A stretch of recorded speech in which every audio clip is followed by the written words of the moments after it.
Hello everyone, glad to be back. Today is 27th of November, now it's 9 o'clock in the morning Moscow time. I'm Levan Gudadze and this is my first update for the day in which I will share all the main news that are making headlines in Russian media outlets and Russian language pages on different internet platforms. Second update will be a little bit late on my Patreon page in which I will share additional news that will be reported by Russian media during the day. That's been said.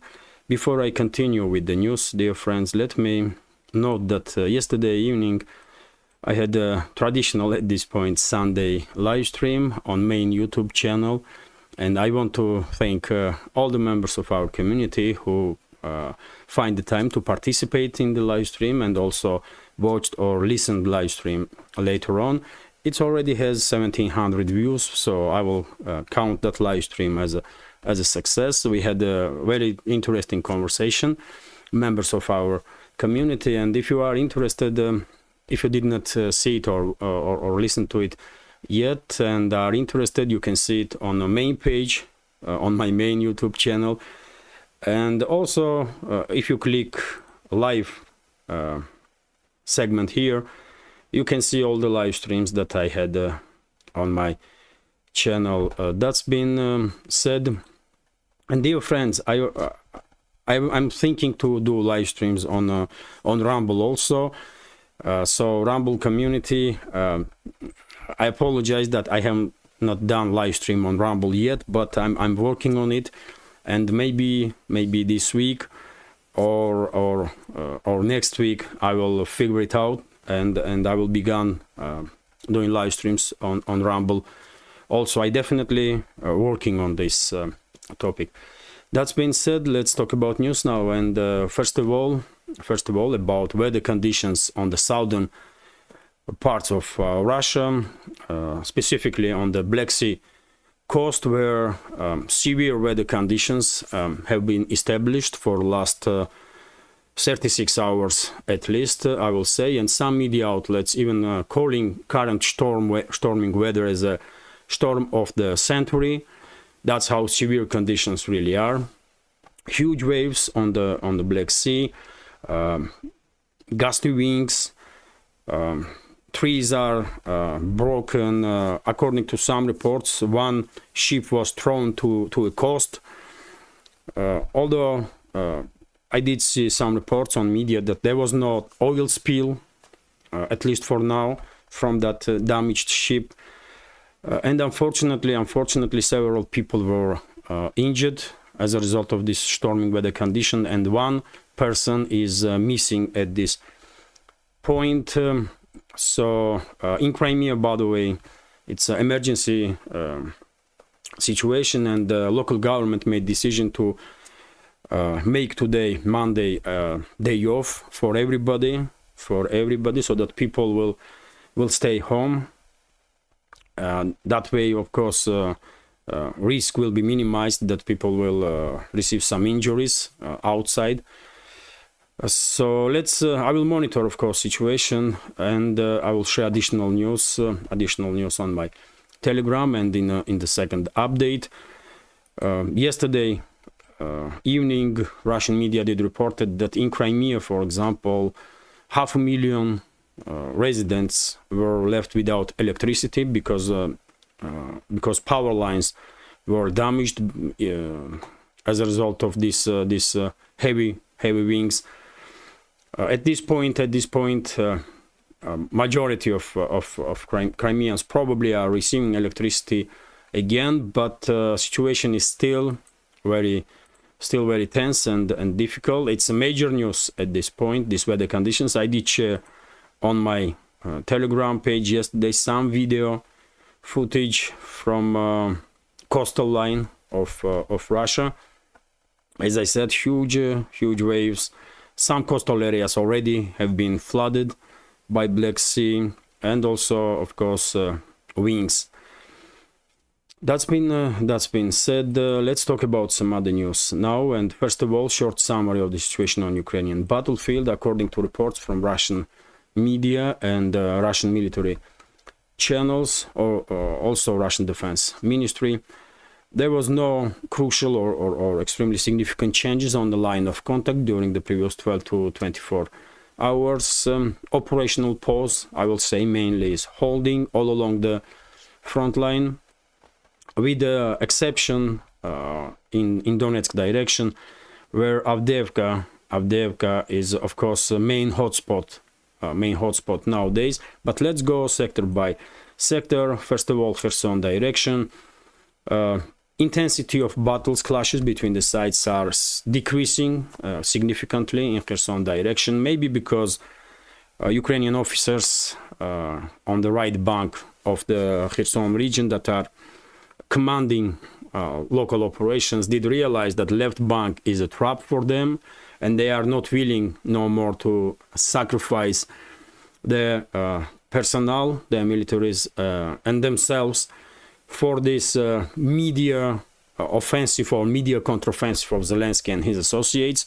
I remind you, dear friends, that according to some reports, Ukrainian forces already lost more than 1,000 military personnel in Kherson direction during this media campaign of Zelensky, who tries to regain some attention from the West by manipulating with this story of Kherson offensive, which is a devastating failure for the Ukrainian side once again, as it was expected, by the way. And I was saying from very beginning that the left bank is a trap for Ukrainian forces, and they will basically achieve nothing other than demilitarize themselves with active support or participation of Russian forces, and that's exactly what is happening. And maybe Ukrainian officers are not willing no more to sacrifice their units and themselves for this media campaign of Zelensky. Maybe significant part did play, and probably did play, introduction by Russian side new type of weapons in this direction,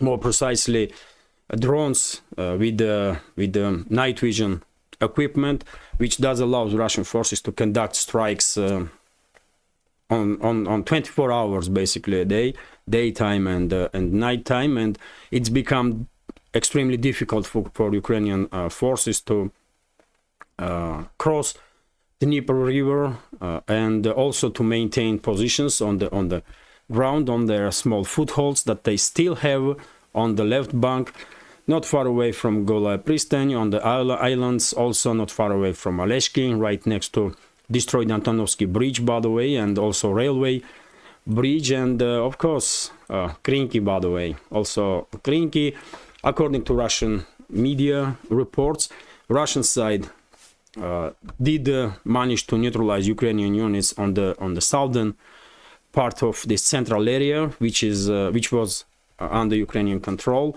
and as a result of it, it did become even more difficult for Ukrainian forces to receive reinforcement or ammunition. If you take a look on this map, by the way, southern side is only route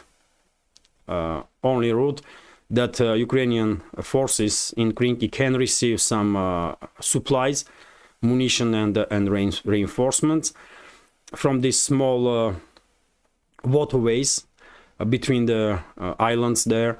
And the Russian side established control over this territory, and it will make yet again significantly difficult situation for Ukrainian units in Krinky. According to Rebor, by the way, some Ukrainian units began to retreat from Krinky towards right bank, but some units are still remain in this settlement. Yet again, by the way, Kiev regime sacrificed more than 1,000 its military personnel for no reason, for not visible achievement at all. Just a media noise that there are some activities in Kherson direction, and that's it. So just imagine attitude of Zelensky and his associates towards their own citizens, by the way, that they did sacrifice 1,000 lives so that Zelensky and his associates can say that, you know what, we are conducting some operations on the southern direction. Unbelievable. But overall, as I said many times before, Russian side is in full control of situation in Kherson direction, and Ukrainian side never had a even slight chance to achieve anything really. That's it. When it comes to Zaporozhye and South Donetsk sectors of the front line, main hotspot in Zaporozhye sector is of course Orekhov bridgehead, Rabotina area mainly, where Ukrainian side did try once again to conduct some local scale offensive operation. Armed group of Ukrainian forces were sent from Rabotina towards Novoprokopovka, but Russian side did track this movement of Ukrainian forces, and this armed group was neutralized. I did share on my Telegram page video footage of destroyed armored vehicles of this Ukrainian group, and some Ukrainian soldiers did manage to survive, and they are running away in that footage. Overall, by the way, the situation is of course under Russian control in Zaporozhye sector of the front line. Nothing is happening at this point that can influence our overall situation in this sector. And South Donetsk direction, similar story. Intensity of battles somewhat decreased in comparison to previous weeks, mainly because I guess Russian side did establish control over the areas that they were planning as a result of this local scale counteroffensive. So I remind you, dear friends, that it's the Russian forces that are on offensive, on local scale offensive in this area, no longer Ukrainian forces. And there were some rumors in Russian segment of internet that maybe Russian forces will establish control over the Staromayorska and Urozhaina in upcoming days. But at least for now, we don't really have indicators that or at least I don't see indicators that that's a real go. That was a real go of this recent Russian local scale offensive operations. I think Russian side just improved current defense positions in this area, and they did it quite successfully. And that was done due to, according to yet again some reports, because of lack of manpower by Ukrainian side in this area, because a significant number of brigades have been deployed from South Donetsk direction towards Kherson region and also towards northern sectors of the front line. Overall, situation is under full Russian control. Nothing is happening that can influence this sector of the front line in the immediate future. Next, of course, Donetsk sector of the front line, where main hotspot is, of course, Avdiivka and surrounding areas.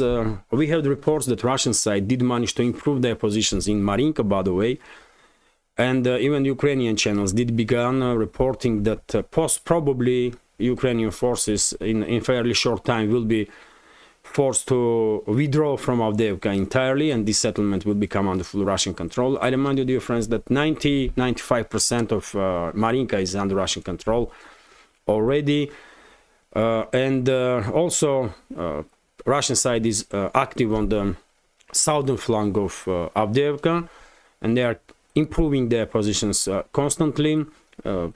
Southern industrial zone of Avdiivka already under Russian control, and according to Oriber, biggest Russian military channel on Telegram, Russian units improved their positions in the northern industrial zone area.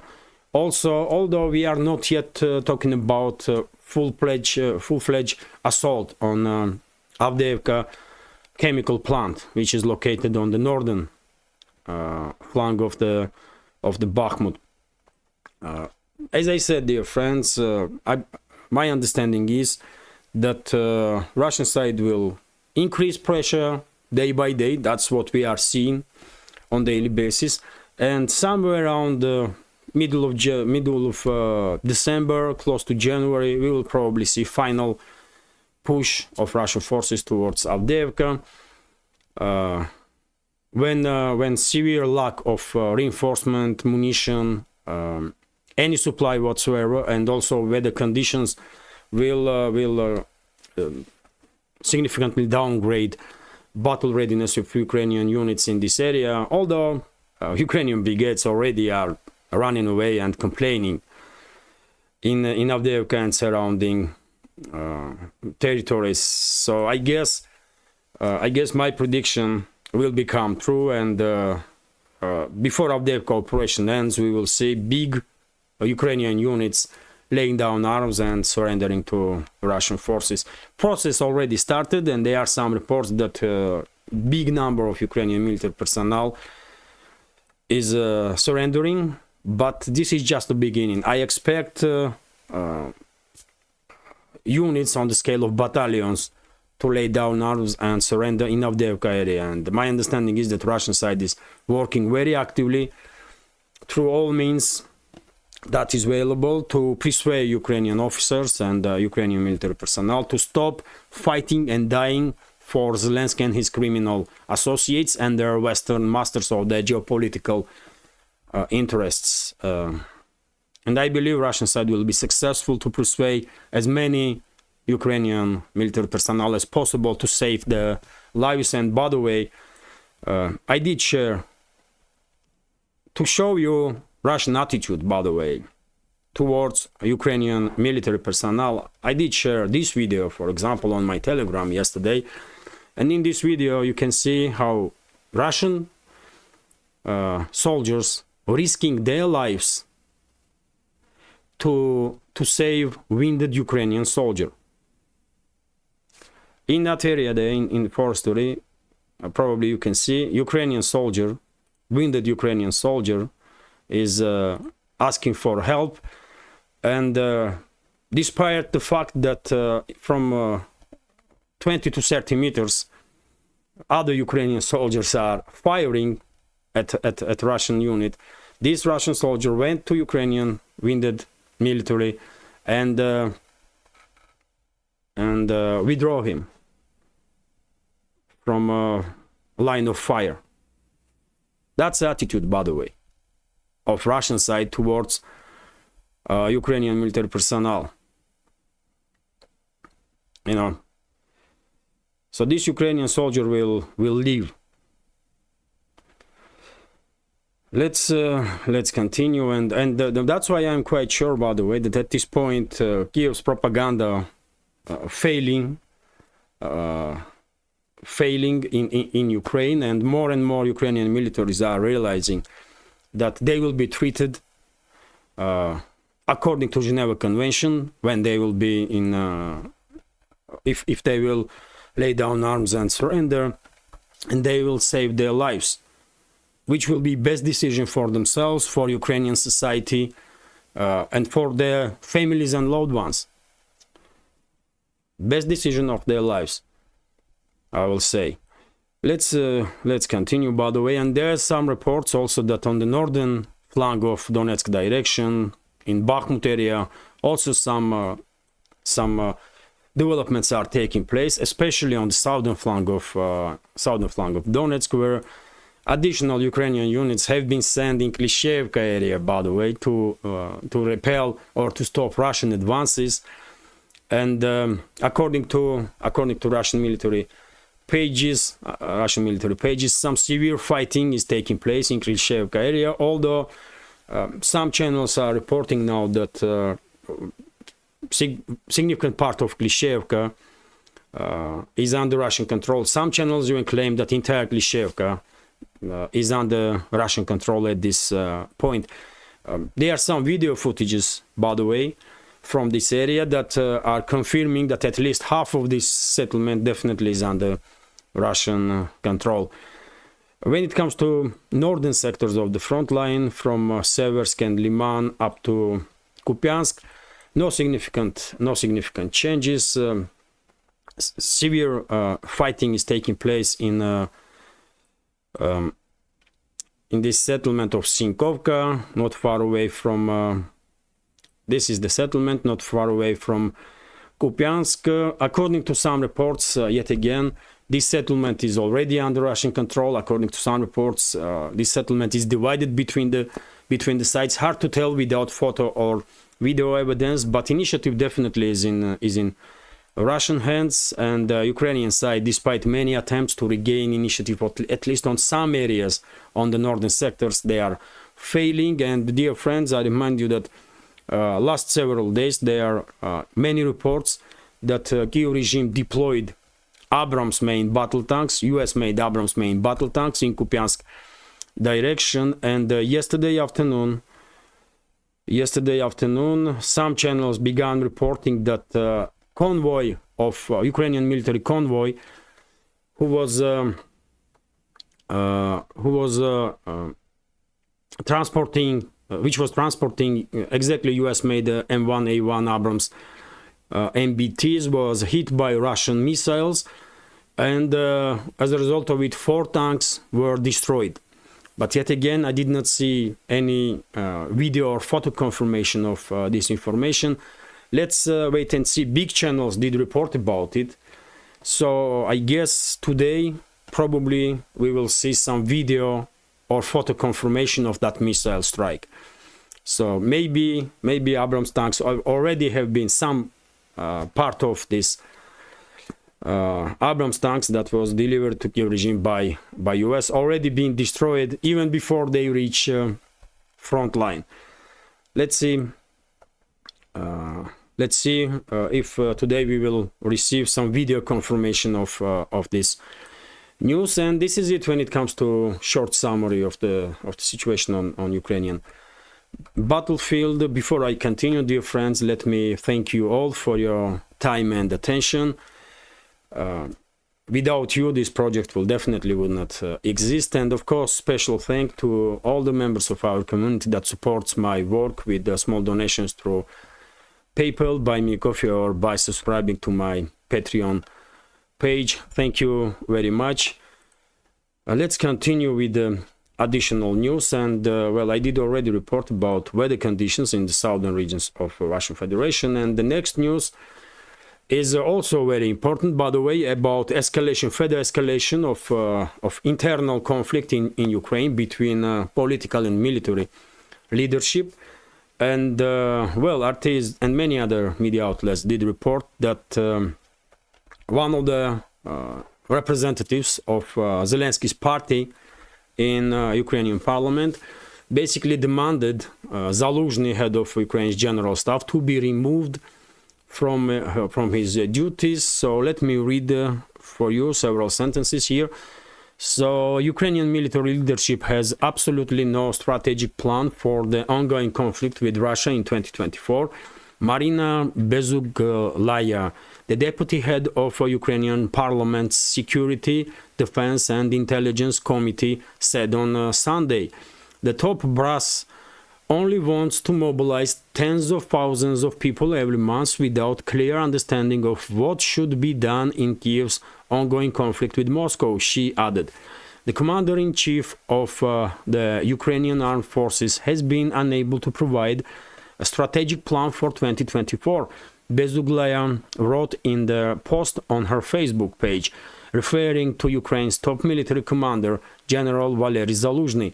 The general has absolutely no concept of further conflict, she claimed, adding that he has no plan for any type of warfare, either large or small, asymmetrical or symmetrical. Such a stance by the military leadership has been a major setback for the lawmakers planning the nation's budget for the next year.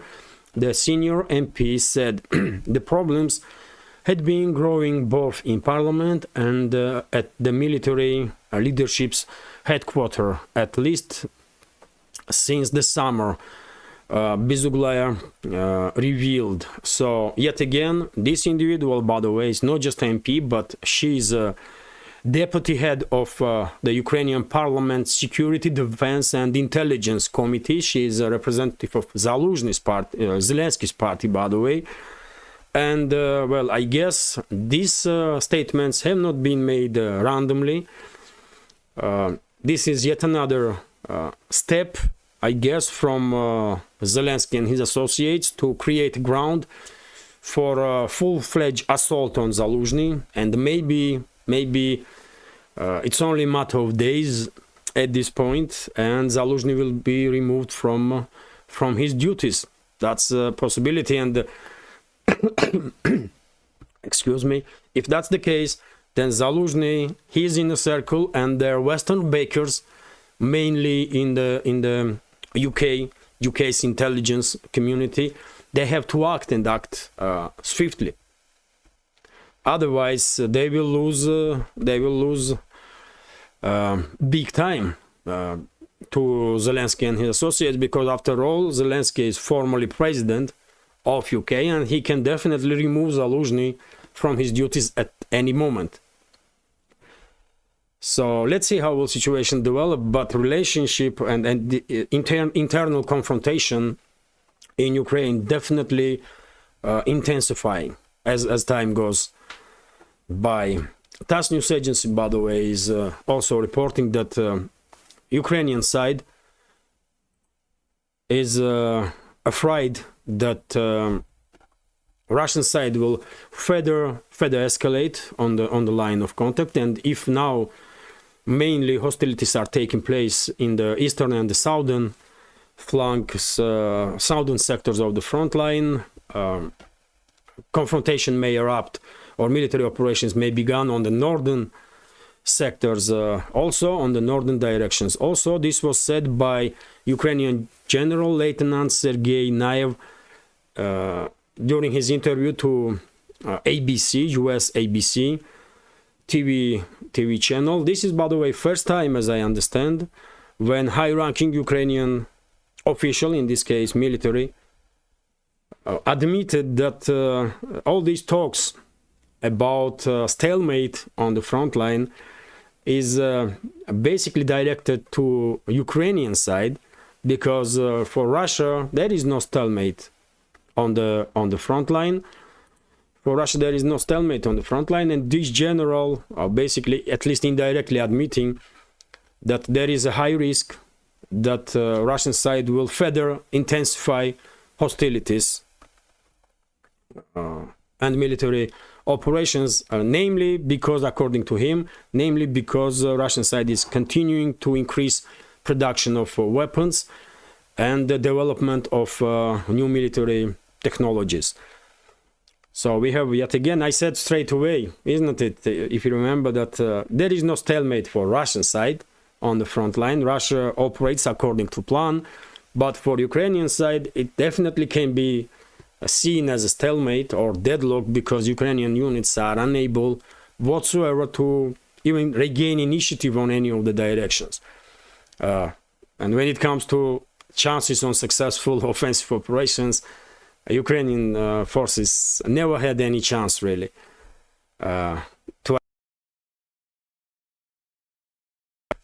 Let's continue now, and TASS news agency is reporting that Russian embassy, by the way, in the United Kingdom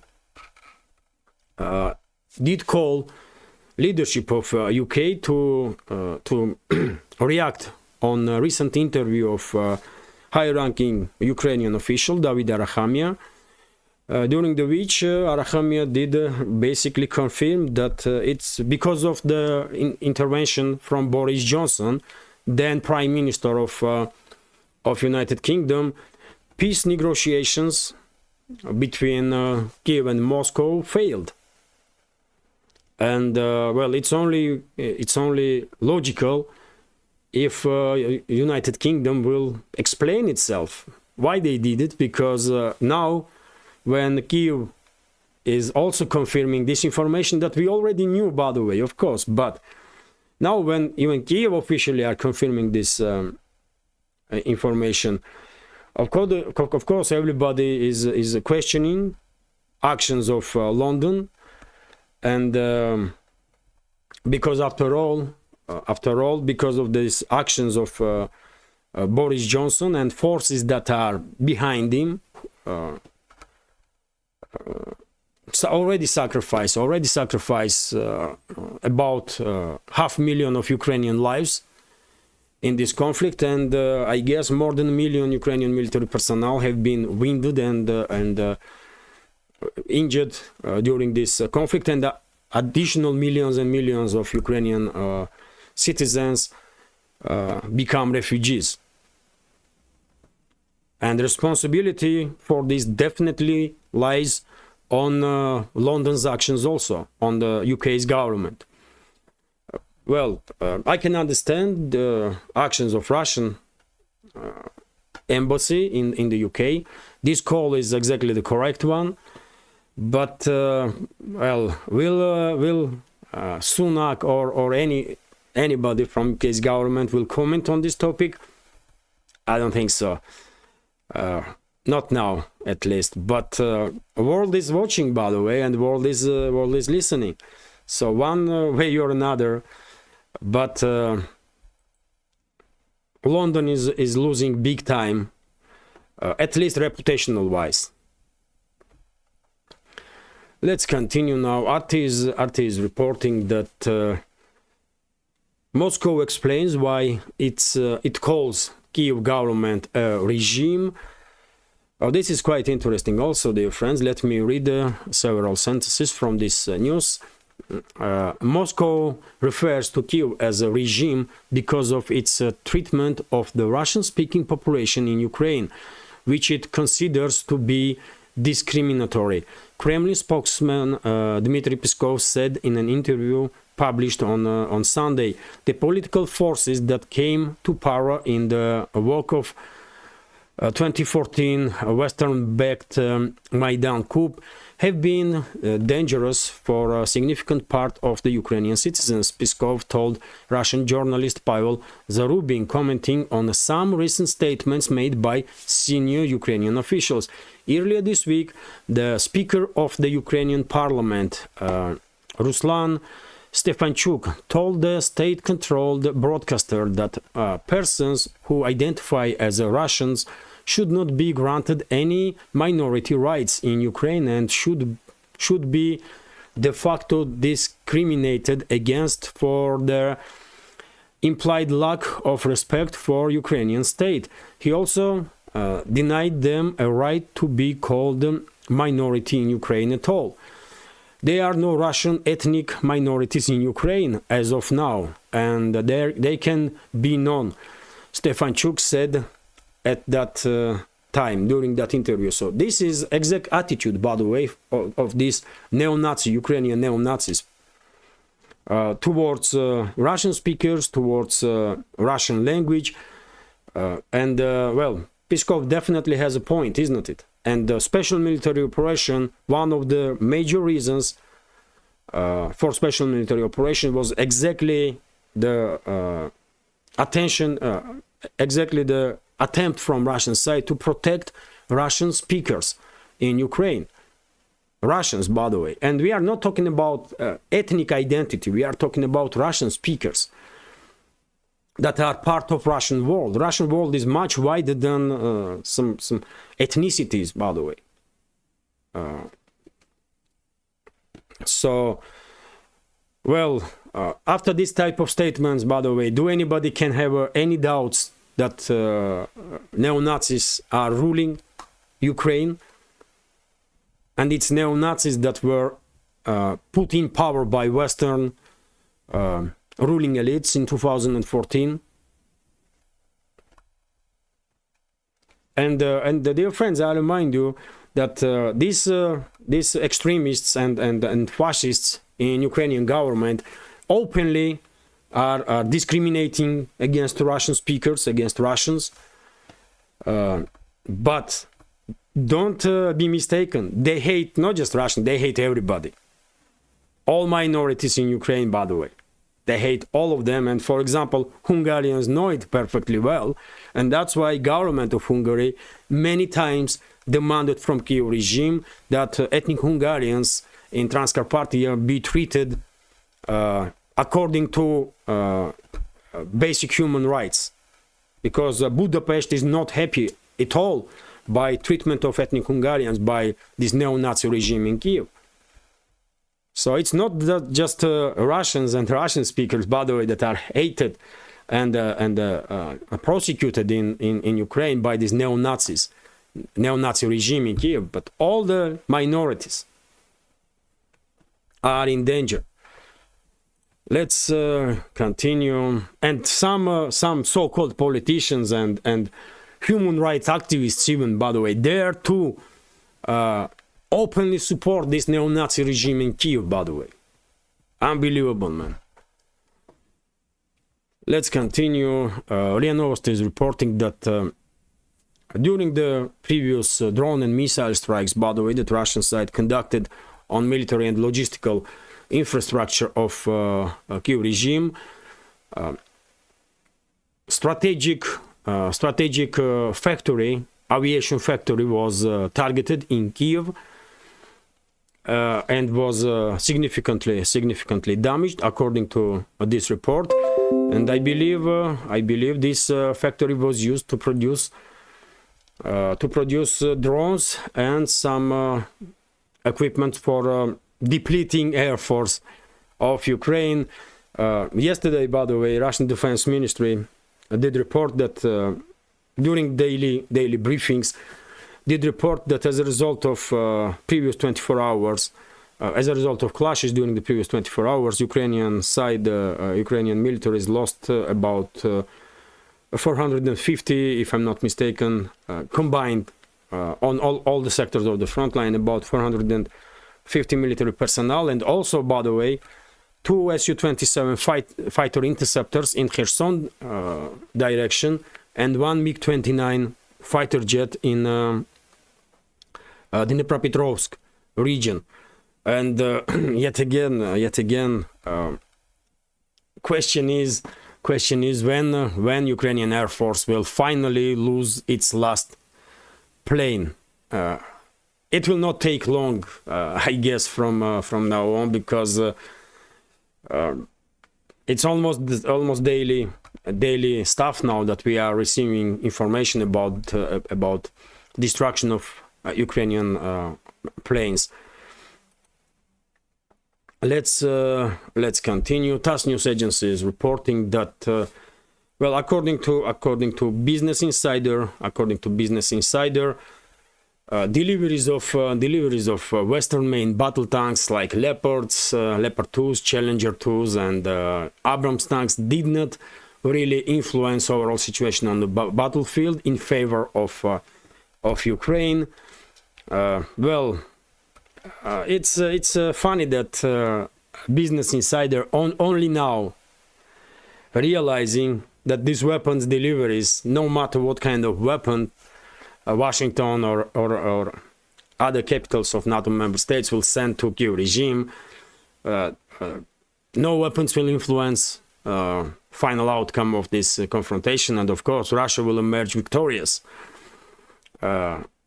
We can say it about tanks, we can say it about aircrafts, we can say it about anything, really. There is no weapons in Western armed forces that can really play a role of some kind of game changer. There is none of such weapons, not just in inventory of NATO, but in inventory of anybody in this world. So, well, I guess Business Insider and many other Western media outlets are waiting some more and more disappointments in the future when they began realizing how mistaken they all were, while predicting that these weapons will play some game changer role and that weapons will influence overall situation. They were all mistaken, really, and become kind of hostages of their own propaganda, I guess. They lie so much to Western public that they themselves began to believe in their own lies. That's all it is, really.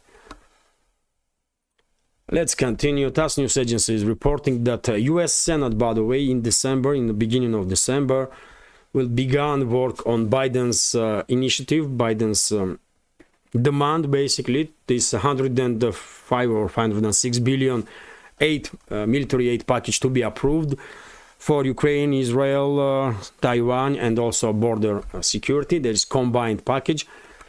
All of us are familiar with this initiative from Biden's administration, and leader of Democrats in Senate, Chuck Schumer, stated that from 4th of December they will begin work on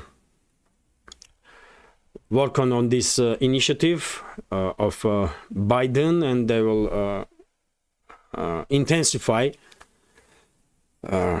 talks with the Republicans, so that finally, before New Year, before end of this year, this aid package will be approved. Well, I guess U.S.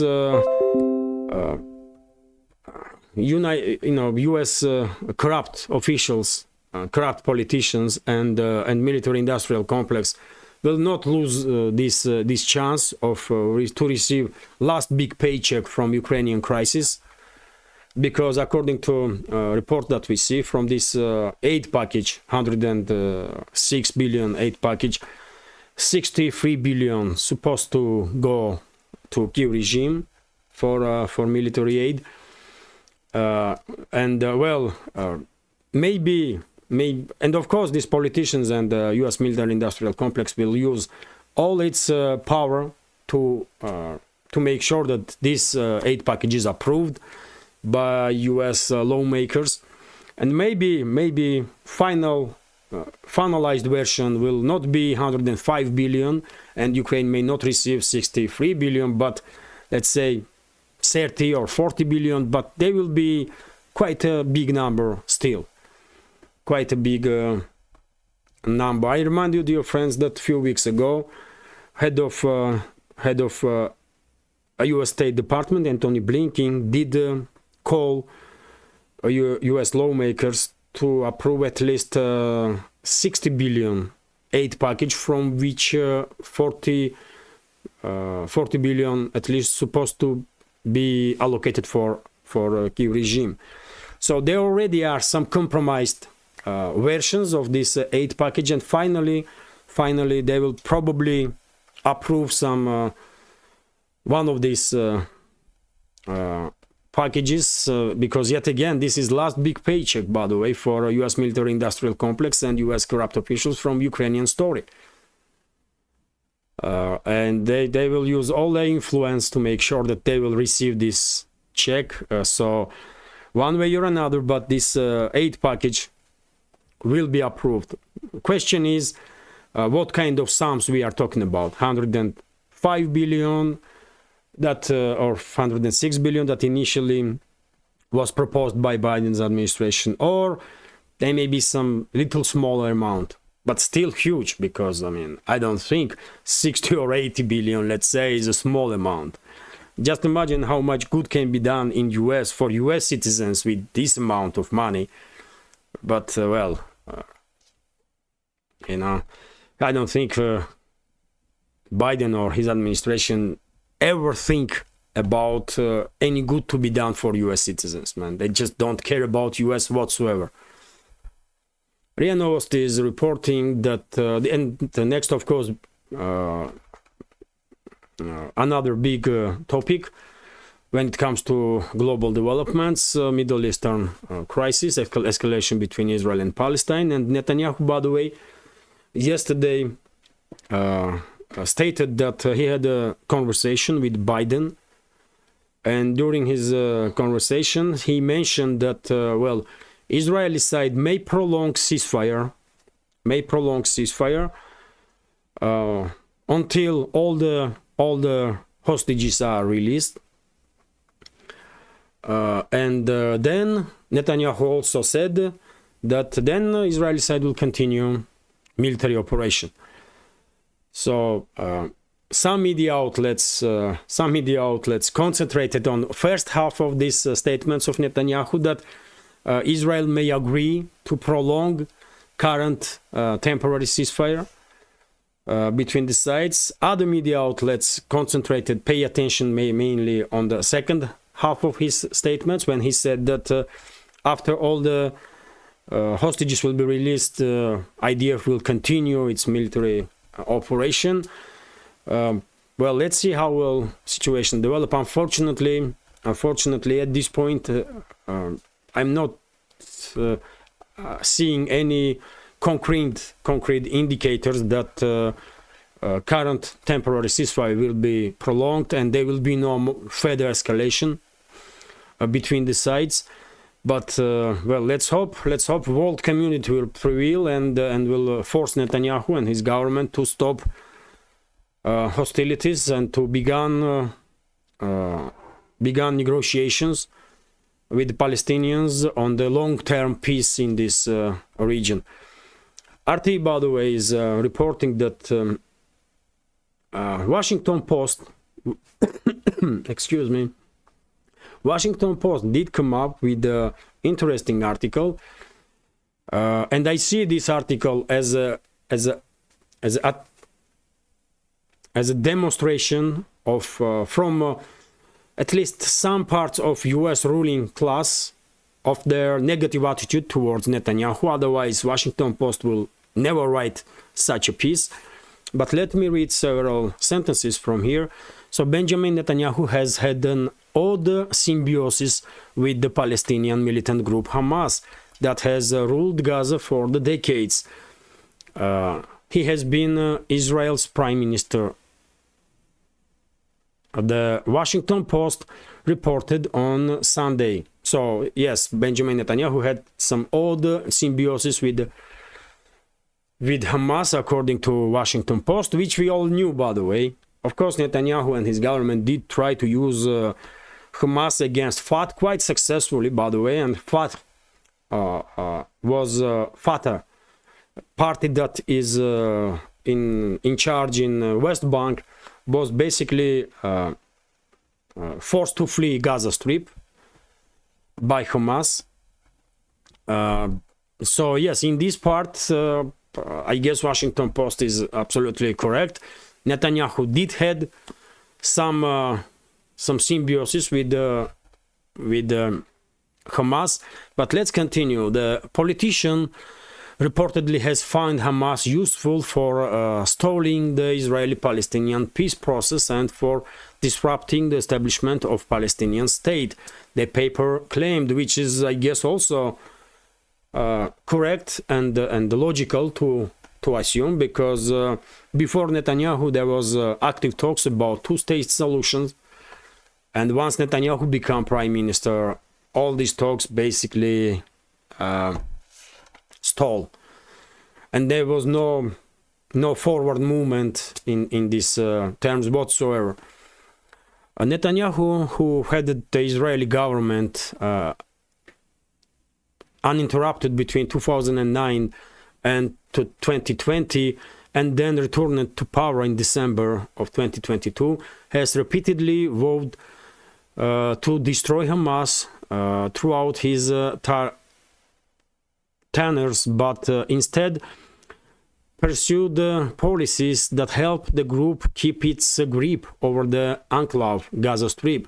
The US media outlet reported the Prime Minister's cabinets agreed to money transfers from Qatar used to pay public salaries in Gaza, improve the local infrastructure, and supposedly even fund Hamas operations, it said, adding that under Netanyahu, Israel also approved periodic prisoner releases that allegedly also benefited the group. In the last 10 years, Netanyahu worked to block any attempt at demolishing Hamas in Gaza. Israeli historian Adam Raz, who studied relations between the prime minister and the militant group, told Washington Post, calling it a strange alliance that might have ended with the October 7 Hamas attack on Israel and the follow-up Israeli military operation in Gaza. So this is a, I will say, hit piece on Netanyahu from Washington Post, because even though we all knew this information, nothing new for us in this news, but when these big media outlets, when major propaganda outlets of the Western ruling elites are beginning to publish such a type of articles, this is definitely can be seen as an indicator that at least some factions in this Western ruling class are very much not happy with Netanyahu and maybe are seeking his removal from office. Who knows? Who knows? Let's see how will situation develop. And this situation is also bring us to other point that Netanyahu is even more dangerous now, because probably he also sees that there are some forces in the ruling Western class that want him to be gone from political scene, and because of this understanding, Netanyahu may keep escalate with Palestine, and maybe even provoke military confrontation with the other third parties, just to stay in power and save himself from being prosecuted, let's say, or to be thrown away from political life of Israel. Let's see how will situation develop, and well, let's continue with some other news. Also now, TASS news agency is reporting that mayor of Lvov, by the way, city in the western Ukraine that was part of Poland before Second World War. So mayor of Lvov, Andrei Sadavoy, did call Polish leadership to take actions against Polish truckers that are conducting partial blockade, let's say, of border crossings between Poland and Ukraine. Well, this individual, mayor of Lvov, was quite aggressive towards Polish truckers. I guess Polish farmers are also not his favorites, because Polish farmers also are planning to participate in, and maybe already begun to participate in these protest actions of Polish truckers. And well, we have reaction from Poland now, and the Polish truckers decide to further intensify their protests on the border crossing, and they will block checkpoints on the border, not just at night time, or they will they used to block border crossings for some hours a day, but now they will conduct this border crossing blockade 24-hour a day. So they decide to further intensify their protests, and it seems like Warsaw is not very keen to intervene, and maybe Warsaw even supports these actions of Polish truckers, because yet again, by the way, you know my take on Ukrainian story. I believe there is 99% chance, in my understanding, by the way, that after this conflict will end, modern Ukraine, vast majority of territory of modern Ukraine will be under Russian control, one way or another, directly or indirectly, but that's how it's going to be. And the western regions of Ukraine will become under control of western neighbors of this failed state, namely Poland, Hungary, Slovakia, maybe, and Romania. And when it comes to Poland, by the way, they are preparing for moving into western regions of Ukraine for quite a while now. They deploy, under pretext of difficulties on the border with Belarus, they deploy significant number of military personnel already towards its eastern borders. And they are preparing media, they are preparing ground through media means to establish control over the western regions of Ukraine. They are working actively with Polish population, as I understand, not openly yet, but work has been done. And well, this action of Polish truckers, by the way, only helping Warsaw at this point, because of course, to conduct intervention in the western Ukraine, Warsaw needs further deterioration of relationships with Kiev. Because, I mean, if you are on friendly terms, then it's going to be difficult to justify your actions if you are sending your troops on formally territory of the country that you are calling a friend. But if you have a difficult relationship with that state or regime in that state, then it's much easier to justify your actions. So that's why I believe this call of Mayor of Lvov, or Ukraine's government, by the way, to Poland to deal with this protest actions of Polish truckers on the border line will fail, and I believe Warsaw will indirectly even support Polish truckers and Polish farmers, who probably already did join this protest, because a few days ago there were some reports in media that farmers are also planning to do so. And dear friends, I remind you that several days ago we had reports here in Russian media that Slovakian truckers and farmers are also planning to conduct similar protest actions on the border crossing between Slovakia and Ukraine. So situation is escalating between Ukraine and its eastern neighbors already, by the way, and significantly. We all know that relationships between Kyiv regime and the leadership of Hungary already are, I mean, worse than ever, I will say. Relationships between Ukraine and Poland deteriorating as time goes by in significant scale. Same we can say about Ukraine and Slovakia, and I guess Romania also. Because although Romania is trying to somewhat stay out of this whole story, which is, I mean, quite understandable, really.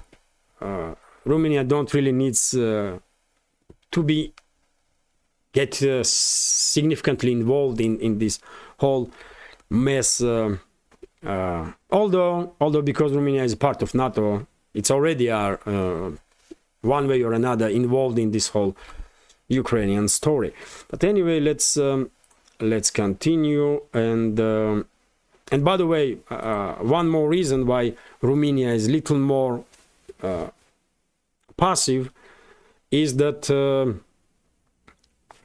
they don't want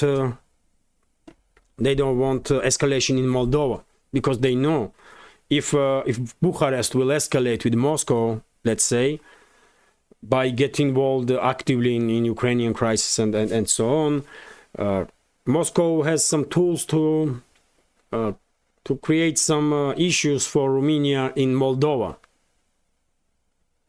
which are seen by Romania as a part of its own territory. And yes, significant part of current modern Moldova, by the way, before Second World War, definitely was a part of Romania. So it's a very difficult story, man, between the in this region, between these countries. But well, we are definitely seeing clear evidences that relationships between Kyiv and the capitals of its western neighbors are deteriorating significantly as time goes by, and I see this development as an indicator or preparation of the western neighbors of Ukraine to at some point establish control over the western regions of Ukraine. But anyway, let's continue. RIA Novosti is reporting that Prime Minister of Finland made a statement that he is considering to shut down last border crossing with Russia if situation will not de-escalate with this wave of refugees from third countries that are trying to enter Finland. This is Finnish decision. They can shut down border crossing. They cannot. Unfortunately, Helsinki made decision to destroy relationships with Moscow. And now, I guess, of course, Moscow can intervene and ease this pressure on Finland one way or another. After all, if Moscow was interested, they can stop this wave of refugees. Let's be clear. They can persuade these people from Middle East and African states that it's not good stuff if you are coming to Russia to use this territory as a transit state and create issues in relationships between Russia and Finland in this particular case. So Russian side, of course, has some means to intervene and ease pressure on Finland, but why should Moscow do this?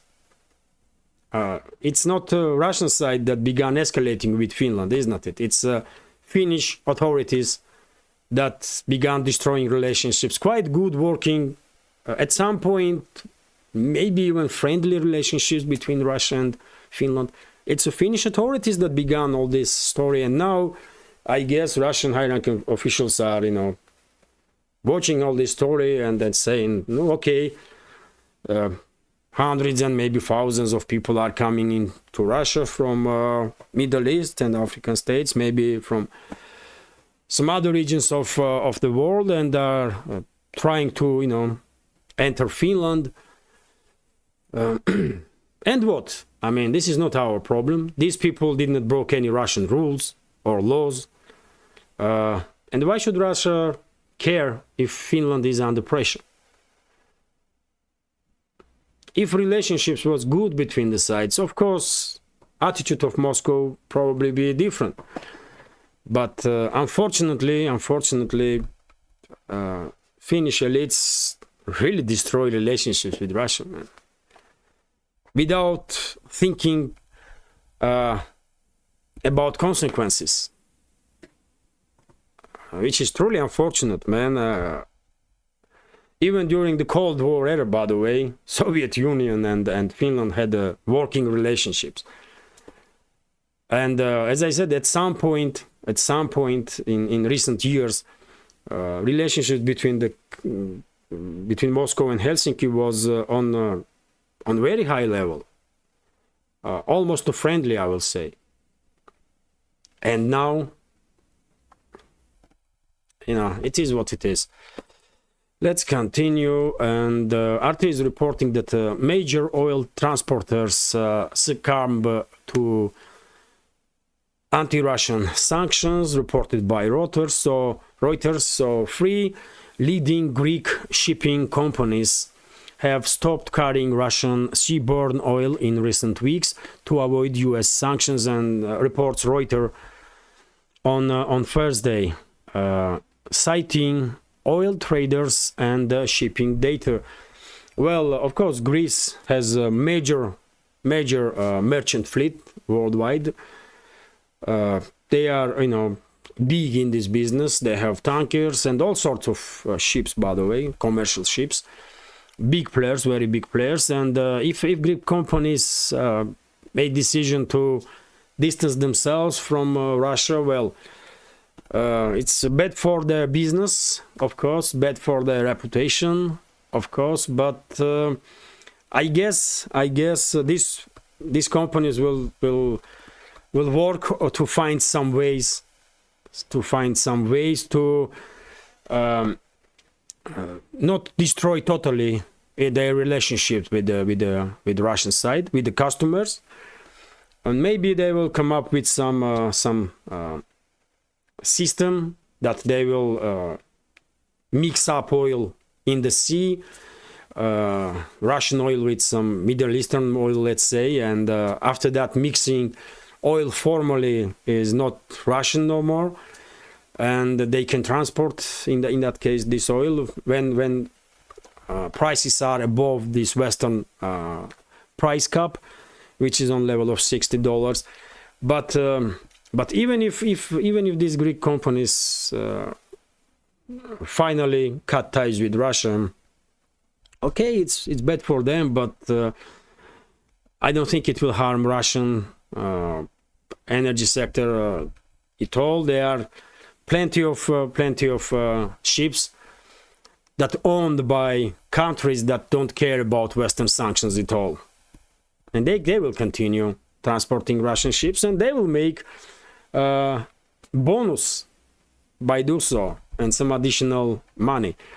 If Greek companies don't want profits, then okay, it's their choice. RT is reporting, but it's sad, by the way. I should also say that it's sad because yet again, man,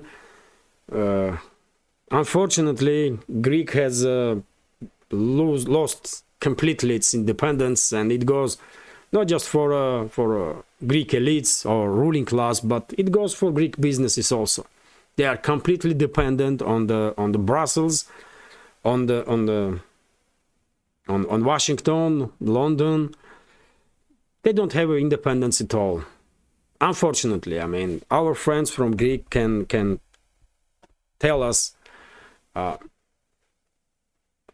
their opinion about it, but that's how I see this situation, that Athens lost its independence, unfortunately, completely, and are fully dependent in the Western major capitals, Brussels, Washington, London.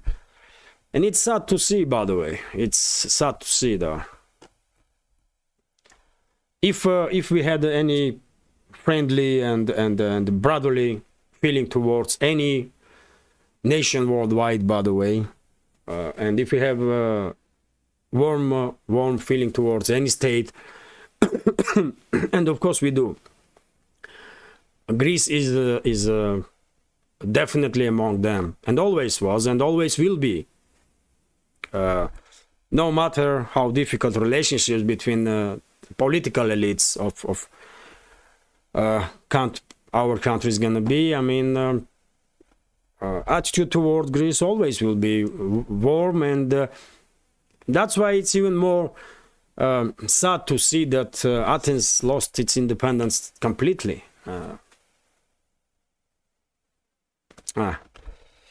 Sad, man. Let's continue. RT is reporting that EU at risk of another energy crisis, reported by media.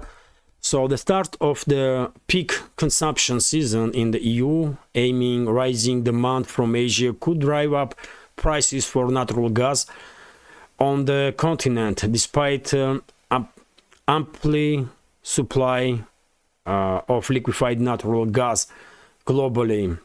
Oil price reported this week. Oil price, I guess, is some kind of media outlet. Well, there are too much talks about possible energy crisis in the EU, especially because of course, increased demand on let's say LNG and also oil, by the way, in the global east or global south, and also, by the way, because of turbulence in the Middle East and some other crucial regions when it comes to export and transit of energy sources. But according to latest reports that I see, EU has more than enough reserves in the underground storage facilities, gas storage facilities, to deal with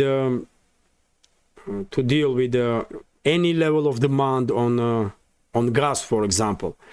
So me personally, kind of skeptical that there will be energy crisis in Europe. I don't see it, but prices may go up, by the way. Prices definitely may go up because well, that's what businesses do. They use any excuse to increase prices. And even though underground storage facilities, gas storage facilities are full in the Europe, energy companies may still increase prices, and that may cause some issues in the EU. But when it comes to supply of energy, market is quite stable, at least for now. And dear friends, yesterday I did reported that German government, for example, is not planning to continue their price cap on energy inside Germany. So once this year will end, German government will lift price cap on energy for customers in Germany, and I guess energy companies will raise prices for gas, electricity, and so on straight away. It will not take long before they will increase prices for 20-30%, if not more. So that's definitely possibility, and that's also may be called the energy crisis, but in some other sense, not in the sense that there will be lack of energy sources. Let's continue. RT also report that European countries banned Russian gold yet again. Switzerland this time, by the way, we are talking about Switzerland. imported more than 14 tons of gold from Russia last month alone for processing, taking advantage of the fact that it was shipped through third countries and thus did not violate Western sanctions. The latest data from the Swiss Federal Council has revealed, yet again, dear friends, prime example how damaging these Western sanctions were for are for Western countries themselves, because this gold probably be bought by Swiss side significantly cheaper if they will buy directly from Russia, but because they buy it from third party, they pay of course interest on top of the Russian price. And the same goes for absolutely everything that is distributed or delivered to Europe from Russia through the third parties, including energy sources, by the way, gas, oil products, and so on. So, and eventually, of course, this situation will have its influence on the inflation, at least in the inflation in Europe, isn't it? Because eventually, who's gonna pay more? Customers gonna pay more, isn't it? And prices will increase and are increasing. But do European bureaucrats care about it? I don't think so. RT is also reporting that world is facing debt tsunami. When we gonna have any like nice or optimistic news, really? So sovereign bonds sales could increase further next year as budget deficits balloons across the developed world, Bloomberg reports this week. According to outlet analysis, this comes at a bad time as the central banks have accelerated their reduction of huge bond holdings amidst through quantitative easing. This double whammy means bond yields, particularly at the longer end curve, are set for difficult 2024. Bloomberg wrote, suggesting the US Federal Reserve, the European Central Bank, and the Bank of England should curb the enthusiasm for shrinking the balance sheets. According to the Bank of America, cited in the report, Treasury bond issuance is expected to reach a record 1.34 trillion next year. Meanwhile, the US deficit in 2026 is projected to climb towards 2 trillion. Wow! 2 trillion deficit in 2026. That's quite a number, isn't it? Unbelievable, man. But anyway, well, world is facing debt tsunami. Maybe. Who knows, man? But yet again, I mean, when we gonna see times when majority of news will be on news that are major for entire world, will gonna be optimistic ones or good ones? I don't know. But this is the good news, by the way. Finally, RIA Novosti is reporting that streets of Moscow, parks and boulevards began to let me translate this, by the way. So New Year's trees and festive designs have begun to appear in Moscow, RIA Novosti correspondent reports.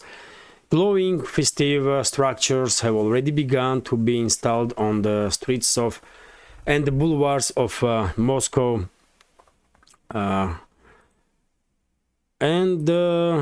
Well, as you can see, by the way,